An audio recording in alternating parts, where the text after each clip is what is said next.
Au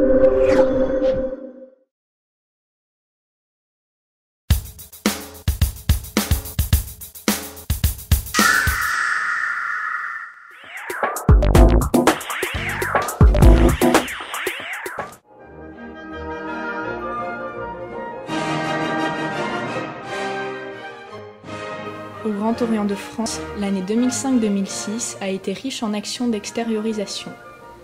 Le Grand Orient de France s'est mobilisé dans la défense et la promotion des valeurs républicaines.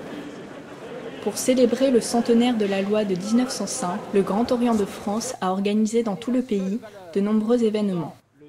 Le 9 décembre 2005, il a accueilli à son siège parisien les Assises internationales de la laïcité. Plus de 500 personnes ont assisté aux assises, au cours desquelles des représentants de toutes les obédiences de la maçonnerie française sont intervenus, ainsi qu'une représentante d'une obédience féminine du Portugal et un représentant d'une obédience turque.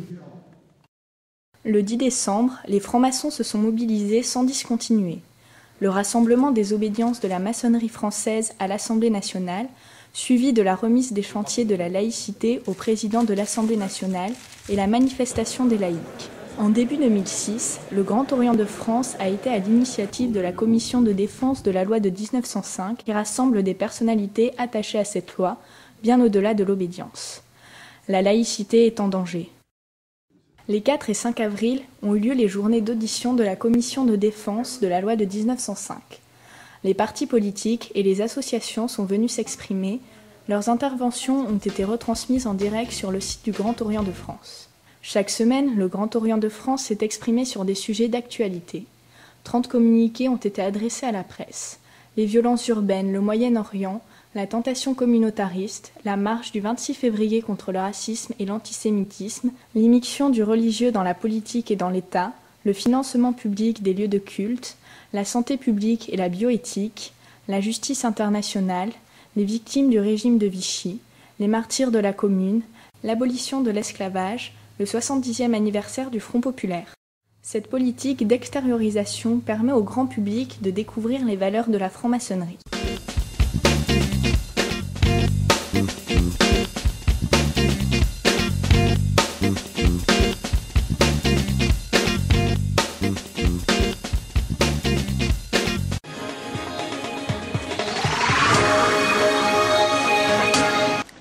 C'est une centenaire qu'ont honoré aujourd'hui plusieurs milliers de défenseurs de la laïcité, la loi du 9 décembre 1905.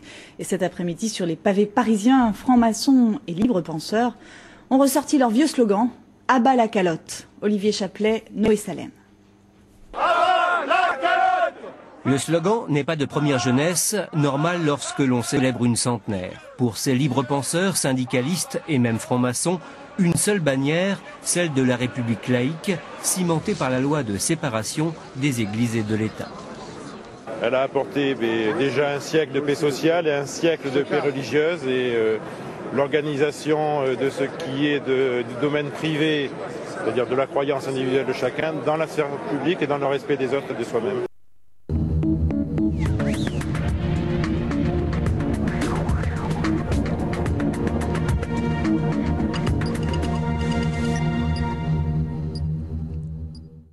Les caricatures de Mahomet, suite de la polémique avec cette fois-ci Charlie Hebdo dans le collimateur. Le journal satirique a décidé, nous l'évoquions dans notre journal parlementaire, de publier bien les caricatures danoises accompagnées d'autres dessins satiriques de Mahomet.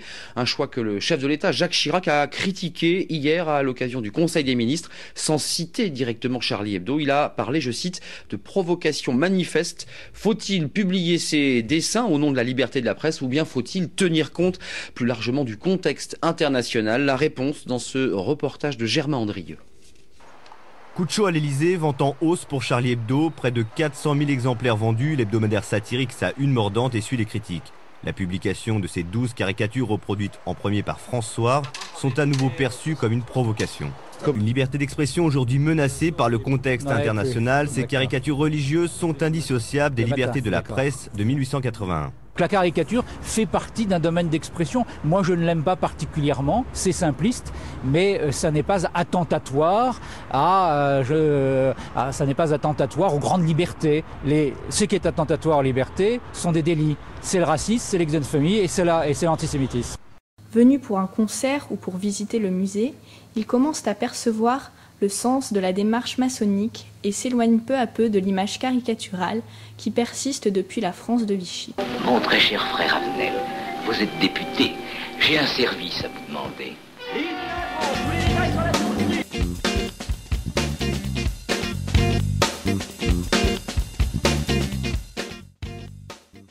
Le 20 mai 2006, 1300 personnes ont visité le musée du Grand Orient de France ainsi que le temple ouvert au public. 300 d'entre elles ont assisté à la conférence du Grand Maître répondant à une invitation un peu plus ouverte.